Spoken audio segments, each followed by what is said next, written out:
Over the next 7 days, I'm going to be building the biggest clone army that I possibly can. I'm going to be building rare retired sets, custom sets, and make sure you guys stick around to day 7 because you won't want to miss what I build on that day. And all of this while trying not to go broke. Of course, on day 7 will be the final army showcase, so you won't want to miss that. Alright guys, well I'm already tired of talking. I'm ready to spend an absurd amount of money on plastic figurines. And so without further ado, let's get into day 1. We're going to start off day 1 by going onto Lego.com because they're currently running a double insider points for the weekend. So I went ahead and purchased the Coruscant Guard gunship and the Clone Commander Cody helmet.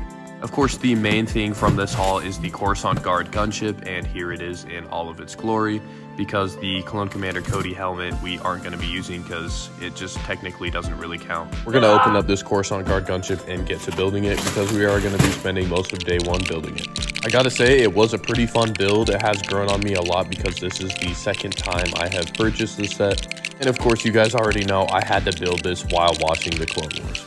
I really hope LEGO continues this trend where they make different variations of the Republic gunship like the Wolfpack or the Munilith. This set comes with 5 minifigures, Chancellor Palpatine, Padme, Commander Fox, and 2 Shock Troopers, and the build is pretty dang good.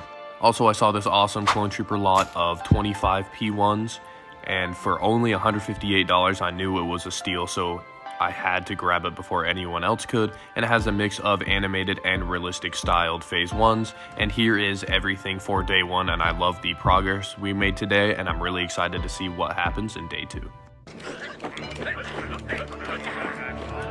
I'm going to start off day 2 really strong by going onto Amazon and purchasing 4 332nd battle packs and 4 of the 501st specialist packs, which are currently at $16 right now, so I definitely recommend going to get some if you guys want to expand your clone army. Obviously, I'm not going to actually build every individual set, as the only thing that really matters to me is the minifigures. But these parts will be very useful later for mocks or whatever projects I have planned.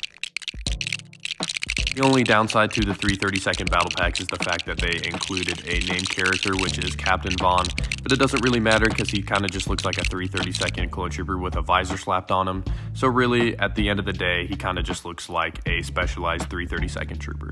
I also went ahead and snagged the ATTE from Amazon, which is only $112 right now, and I really do love the build of this set. The accuracy and the little details all make this set very good.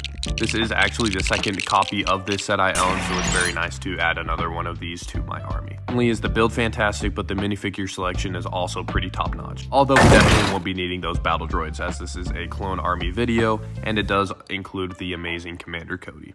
We're going to go ahead and add the ATTE over there next to the gunship, and I am very happy with where we are at. On day 2, we added a nice mixture of minifigures and a whole bunch of clone troopers, and I love seeing the variations of different legions with the P1s, 332nd, Shock Troopers, and the 501st, and I can't wait to see what is in store for day 3.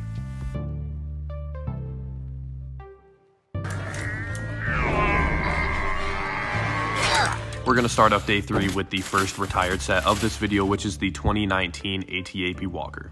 I did buy this set used because brand new I can't really afford that, but it does come with a very nice minifigure selection, although we won't be needing those battle droids or Chewbacca. This is going to be a great addition to the army. Also, I went ahead and picked up this battle pack that came out back in 2011, and it has 3 different types of clone troopers.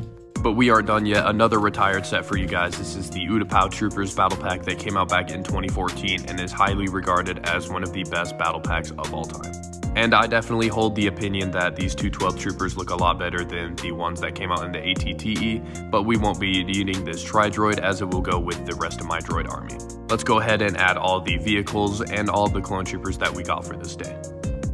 Just gotta say, it's very fun adding all of these minifigures and vehicles at the end of each day, and I really just love the way the army looks right now with all of the variety of the different legions. But let's get into day 4.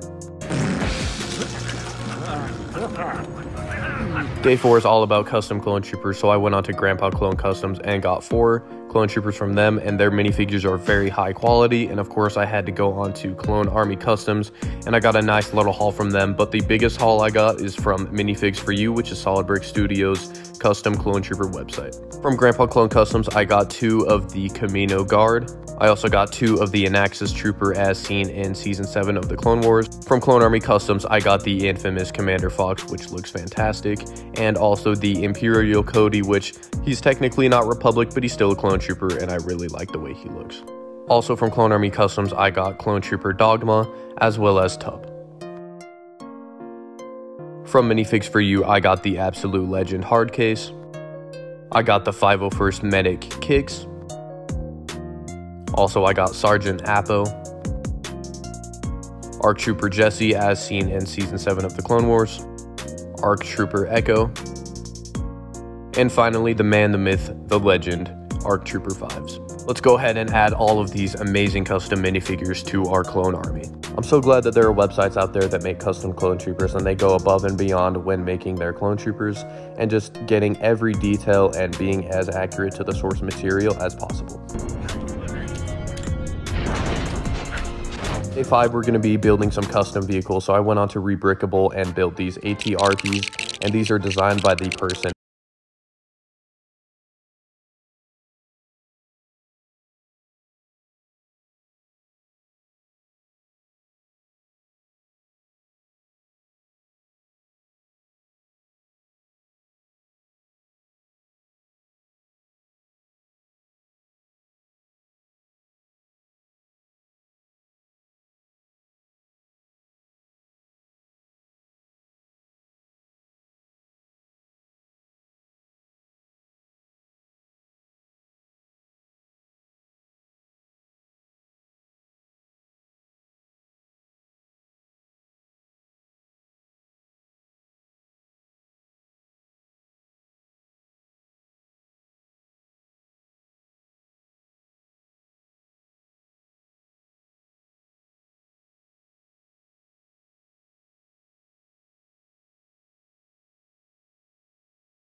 Collection, as I don't own it, and those 2 animated shock troopers will make a fine addition to the army.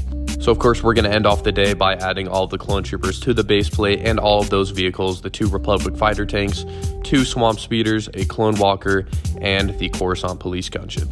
I love the progress we were able to make today. I know I say that every day, but seriously, today we added tons of retired sets and minifigures, and the army just looks super cool now. But tomorrow is going to be the biggest day yet.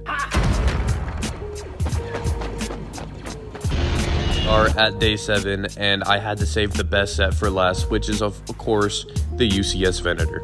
I know many of you guys already saw this coming, but obviously I had to add the most iconic Clone Wars ship to the army. This set did cost me $650, which is pretty trash. already know my fingers are going to be in some serious pain after building this. And unfortunately, we are on day 7, which is the last day of the challenge, so I had to wake up bright and early to get started on this set. And just to put into perspective how long this thing took to build, I watched the entirety of Revenge of the Sith as well as 3 Clone Wars arcs. But none of that matters because I had an absolute blast building this set. Like, seriously, I can't believe we actually got a UCS Venator. Like, all these years later, this was like my dream set as a child, watching the Venators from Revenge of the Sith and Clone Wars and just dreaming about getting this set in UCS version. And now I finally have it, and I am just so happy to add this thing to my collection.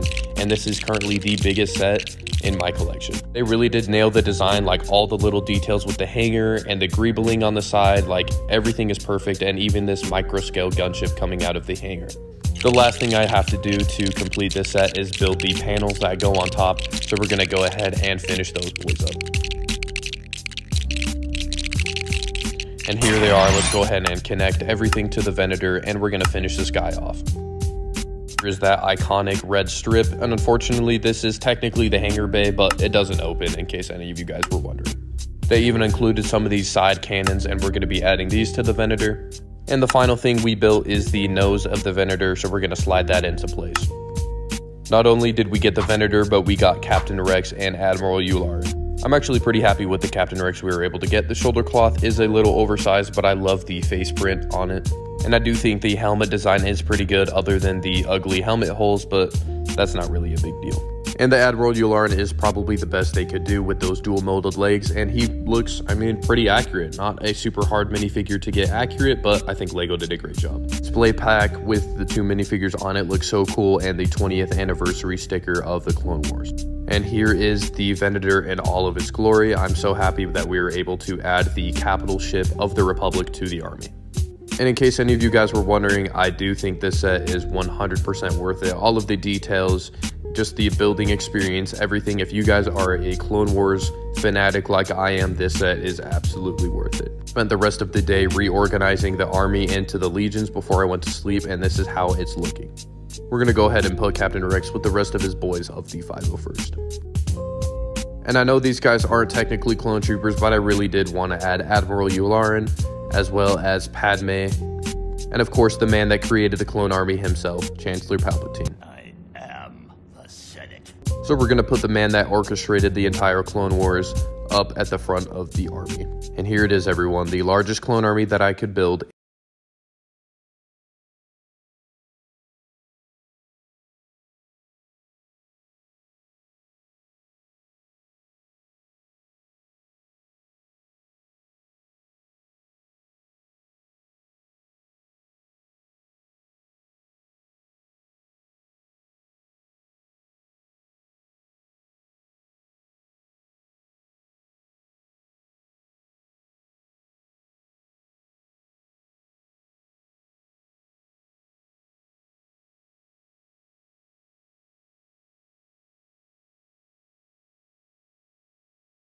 Satisfied with how this clone army turned out after 7 days. Seriously though, I was able to add retired sets that I've never owned before, as well as a ton of the current battle packs and play scale sets. And yes, this did kind of break my wallet a little bit, but it was definitely worth it.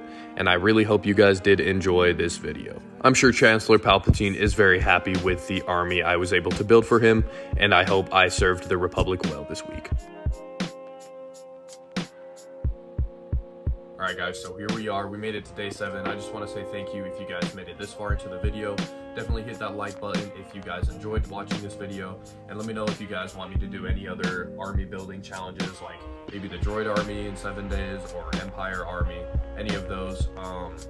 And also I will be combining this army with this small army that I made in 7 days with my bigger army.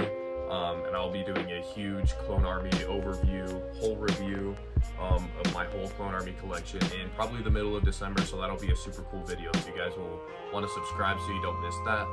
And I'm also trying to hit 4,500 subscribers before the end of the year, so hopefully I will hit that goal. But thank you guys for all of the support lately. I really do appreciate it, and I had a ton of fun making this video.